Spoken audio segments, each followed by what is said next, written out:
Imagine you just matched with someone who feels like a literal miracle. Within 2 hours of texting, they've already told you that they've never felt a connection like this before.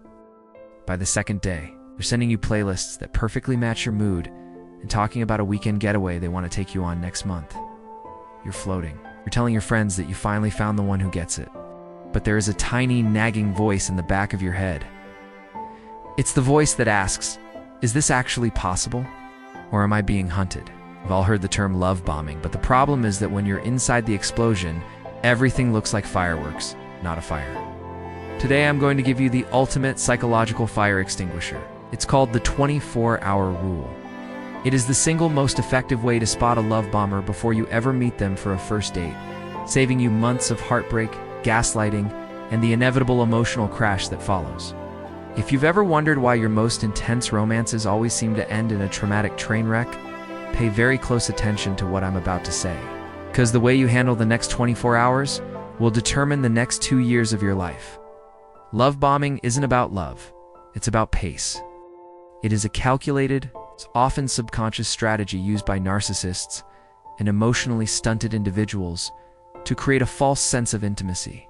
They are essentially trying to fast forward through the building phase of a relationship so they can get straight to the part where you are emotionally dependent on them. Think of it like a builder trying to put a roof on a house before the foundation has even dried. It looks like a house from a distance, but the moment the wind blows, the whole thing is going to collapse on your head. The 24-hour rule is designed to test the strength of that foundation before you're trapped inside. So, how does it work? Most people think the way to catch a love bomber is to look for red flags in what they say. But love bombers are incredible performers. They know exactly what to say because they are mirroring you. They are listening to your insecurities and your desires and reflecting them back to you. If you say you've always felt misunderstood, suddenly they are the only person who truly sees you. If you say you value loyalty, they'll start talking about how they've never cheated and how much they hate drama. You can't trust their words. You have to trust the space between their words. The 24-hour rule starts with a deliberate, controlled pause. After a period of intense high-frequency communication, those 3-hour phone calls or the non-stop texting, marathons that happen right at the beginning, you are going to intentionally slow things down for exactly 1 day. I'm not talking about ghosting. I'm talking about moving from an instant response mode to a normal human response mode. You tell them something like, I'm going to be a bit disconnected today to focus on some projects or catch up with a friend. But I'll check in with you later tonight or tomorrow. Then you step back. This is where the magic happens. A healthy, secure person will receive that message and say something like, no problem, have a great day, talk soon. They have their own life, their own hobbies, and their own sense of self-worth. They don't need you to be available 24/7 because they aren't trying to consume you. But a love bomber cannot handle space. To them, space is a loss of control. It's a break in the spell they're trying to cast. When you implement the 24-hour rule, you are essentially poking a hole in their fantasy. Watch what happens in those 24 hours. Do they start double texting? Do they ask if they did something wrong? Do they try to guilt trip you by saying they were really looking forward to talking to you because they had a bad day? Or worse, do they get angry? The moment you set a boundary, the mask begins to slip. This is the first and most important pattern interrupt.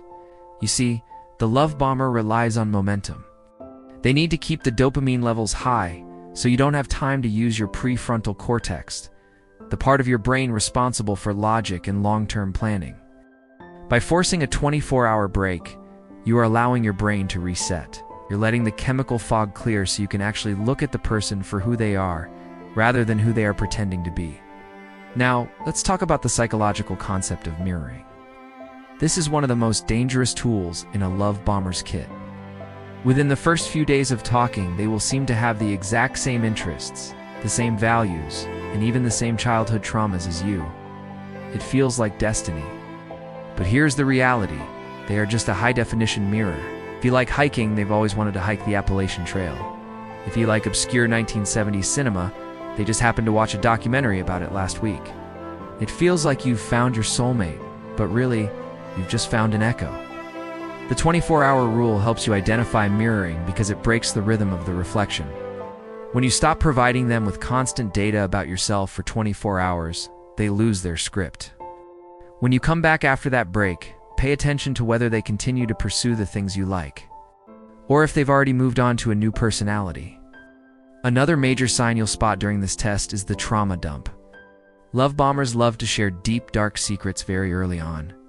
They'll tell you about their toxic ex, their difficult relationship with their parents, or their deepest fears before you even know their middle name. This isn't vulnerability, it's a trap. It's designed to make you feel like you owe them the same level of intimacy. It's called forced intimacy. They are essentially hot-wiring the trust process. During your 24-hour break, reflect on how much you actually know about this person versus how much they've made you feel. If you realize that 80% of your conversations have been about their struggles and how only you can understand them, that's not a connection. That's a hostage situation in the making. Let's get back to the 24-hour rule mechanics. This isn't just about testing them, it's about testing yourself. How did you feel during those 24 hours of reduced contact? Did you feel a sense of relief? Or did you feel an intense, itchy anxiety?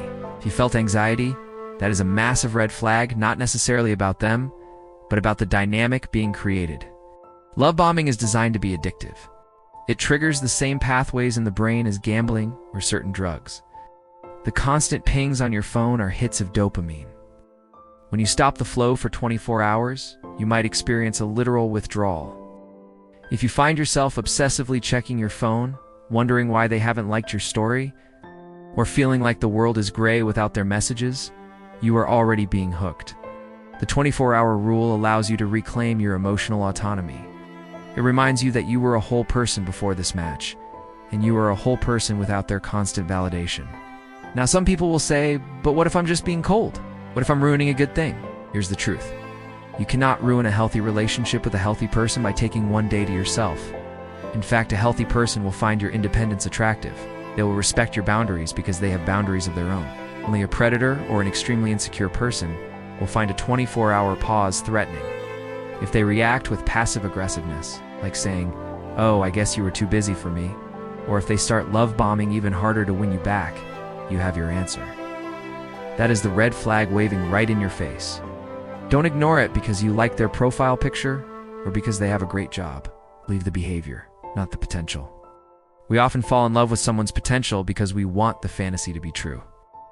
We want to believe that this person is the exception to the rule, but people show you who they are in the way they handle your no. The 24-hour rule is a soft no. It's a way of saying I have a life outside of this interaction. If they can't handle a soft no, they will never be able to handle a hard no later on. Think about what happens after the first date. If you don't use this rule now, you're going to find yourself on a date where the intensity is turned up to 11. We'll be talking about the future. Staring into your eyes like you're the only person on earth, and maybe even trying to move physical boundaries way too fast. Once you're in their physical presence, your brain releases oxytocin, the bonding hormone. This makes it 10 times harder to see the red flags. It's like trying to see a stop sign through a thick fog. That's why you have to do this check before the first date.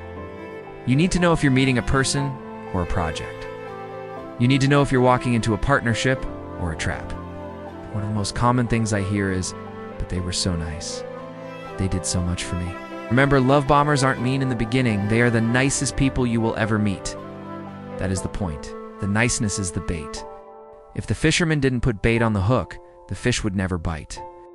The 24-hour rule is like nibbling on the bait without swallowing the hook. You're testing to see if there's a sharp metal point hidden inside all that sweetness. If you notice that during your break, they start posting sad songs on their social media or texting your mutual friends to ask if you're okay, that is a sign of high-level manipulation. They're trying to bypass your boundary by involving other people or by making you feel responsible for their emotional state. This is a preview of what the rest of the relationship will look like. Every time you try to take a breath, they will make you feel like you're suffocating them.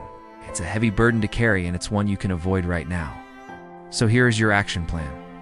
If you're currently talking to someone and it feels a little too intense, a little too perfect, or a little too fast, implement the 24-hour rule tonight. Step back, reconnect with your friends, go to the gym, read a book, do something that has nothing to do with this new person. Watch their reaction with clinical curiosity. Don't judge it with your heart, judge it with your eyes. Are they calm or are they chaotic? Are they respectful or are they resentful? Your future self is begging you to take this one day to find out the truth. It's much easier to block a number than it is to untangle a life. If you found this helpful, I want you to do 2 things. First, drop a comment below and tell me if you've ever experienced love bombing. What was the one sign you wish you hadn't ignored? Sharing your story helps other people realize they aren't alone and helps them spot the patterns. Second, hit that subscribe button. We talk about the psychology of relationships, boundaries, and how to build a life that you don't need to escape from. You deserve a love that feels like a safe harbor, not a stormy sea. Don't let the fireworks blind you to the fire. Stay grounded, stay observant, and remember that real love is a marathon, not a sprint. I'll see you in the next one.